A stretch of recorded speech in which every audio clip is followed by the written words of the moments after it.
I don't remember the exact day. I just remember who I was with. When I think about my childhood, I don't see big moments. I see small mistakes. This is one of them. Looking back, this was the moment we should have stopped. But at the time, it felt clever, not smart clever, which is worse. We were 11 that summer, old enough to feel insulted when adults warned us, young enough to believe warning was the same as fear. Nothing special was happening that day. That was the problem. The afternoon was long and empty. No plans, no supervision. The kind of day that made boredom feel like a personal challenge. He lived 3 houses down from mine, close enough that we never knocked. We just appeared. We sat on the curb, doing nothing important,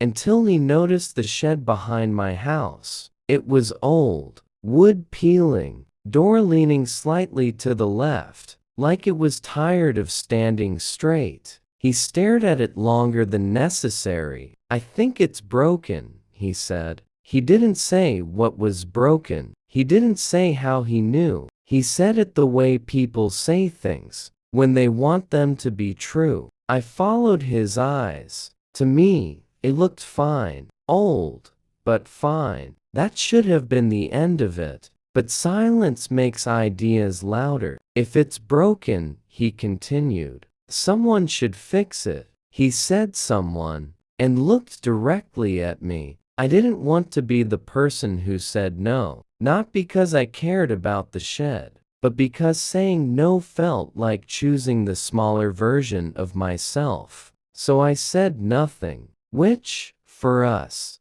meant yes. We went inside. The shed smelled like dust and metal and heat. Tools hung on the wall like they were waiting. A ladder leaned in the corner, taller than either of us. He picked up a hammer. Immediately. No testing the weight. No pretending to know how it worked. Just picked it up, confident by default. "I've seen this before," he said. That sentence caused most of our problems growing up. I asked, "Where?" He paused. "On TV." That should have ended it. Instead, it made him more confident. "If they can do it," he said, "it's probably easy." I nodded.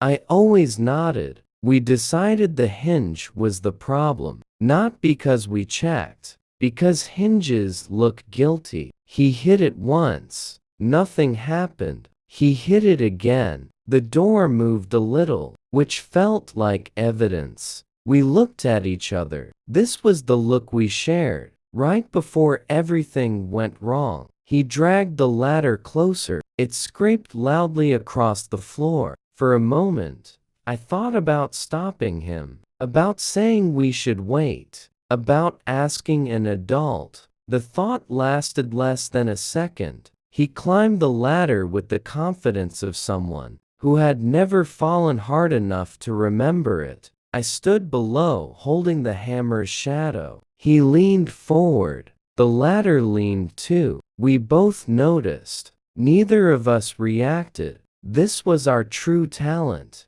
recognizing danger and trusting it would solve itself. The ladder slipped, not suddenly, not violently. It moved the way problems often do, slow enough to feel preventable, fast enough to prove they are not. He grabbed the door. The door moved. That surprised him. Surprise was enough. The ladder slid sideways, and he came down with it, not falling, exactly, more like collapsing into gravity. He hit the ground on his side, elbow first, then the rest of him. The hammer followed, missing his head by accident, not design. For a moment, he didn't move. That moment stretched. My stomach dropped in a way I had never felt before. Not fear, responsibility. I said his name, once, then louder. He blinked, then laughed. Not a normal laugh. A loud, shocked laugh, like someone who couldn't believe the story would end there. I meant to do that, he said. This was a lie. We both knew it. We accepted it anyway. He stood up too quickly. That was another mistake. He swayed, then steadied himself, as if balance was something you could choose. I'm fine, he said, which meant he wasn't. There was a scrape on his arm, small, bleeding just enough to feel serious. We stared at it. Blood changes things. It makes silence louder. We suddenly became efficient. We put the ladder back. We set the hammer down gently, as if politeness could undo gravity. We closed the shed door. It looked exactly the same as before. That felt unfair. We stood there, breathing harder than necessary. No one saw, he said. This mattered more than the fall. I nodded. Again, we agreed not to tell anyone, not because we were afraid of punishment, but because explanation felt exhausting. Walking home, he talked the entire way about how the ladder was old, about how the hinge was loose, about how it would have worked if we'd had more time. I listened. I always did. That night, I lay in bed replaying the sound, not the fall, the moment before it, the sound of nothing stopping us. Years later, I still think about that day, not because it was dangerous, not because it changed anything, but because it showed me how easily confidence fills space. When thinking steps back, we didn't learn a lesson. We learned something more useful at the time, that you can be wrong and still walk away, that sometimes nothing breaks, no bones, no rules, and that when you are 11, survival feels like proof, not luck, not chance, proof that you knew what you were doing. We never fixed the shed. It stayed exactly the same, and somehow, that felt like our first success.